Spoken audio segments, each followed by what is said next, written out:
রাত পোহালেই রঙের উৎসবে মেতে উঠবে সারা দেশ। বসন্তের প্রাণস্পর্শে সেজে উঠেছে প্রকৃতিও। এমনই এক আবহে রঙের উৎসবে মেতে উঠল শারীরিকভাবে বিশেষ সক্ষম শিশু কিশোর কিশোরীরা। উলুবেড়িয়ার কাঠিলায় রয়েছে আশা ভবন সেন্টার।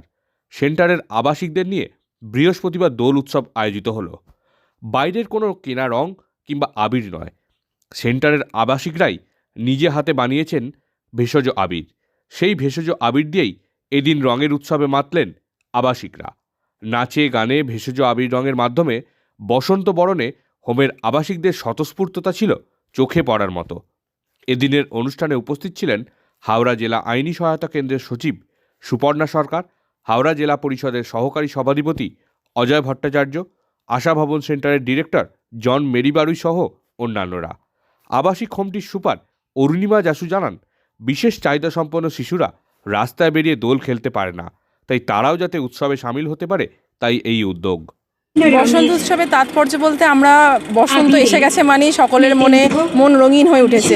তো আমাদের হোমে যে সমস্ত স্পেশাল চাইল্ড বাচ্চারা থাকেন তাদেরকেও আমাদের মনটাকে আনন্দিত করার জন্য, তাদেরকে এই বসন্তের এই সুন্দর পরিবেশটাকে বুঝিয়ে তোলার জন্য আমরা এখানে বসন্ত উৎসব প্রত্যেক বছর পালন করে থাকি। তাই একইভাবে এবছর আমরা বসন্ত উৎসব পালন করছি। আর আমাদের এখানে অর্গানিক আবির তৈরি করা হয়, যেটা আমাদের এই যে সমস্ত বাচ্চারা মাইল্ড টু মডারেট লেভেল মানে যারা নিজের কাজটা করতে পারে সেই সমস্ত বাচ্চাদেরকে স্বনির্ভর করার উদ্দেশ্যে আমরা বিভিন্ন ধরনের ভোকেশনাল ট্রেনিং দিই। সেই ভোকেশনাল ট্রেনিংয়ের মাধ্যমেই আমরা ওদের অর্গানিক আবির তৈরি করা শেখাই। তো সেই অর্গানিক আবির তৈরি করে আমরা ওই অর্গানিক আবির দিয়েই আমাদের বসন্ত উৎসবটা পালন করি।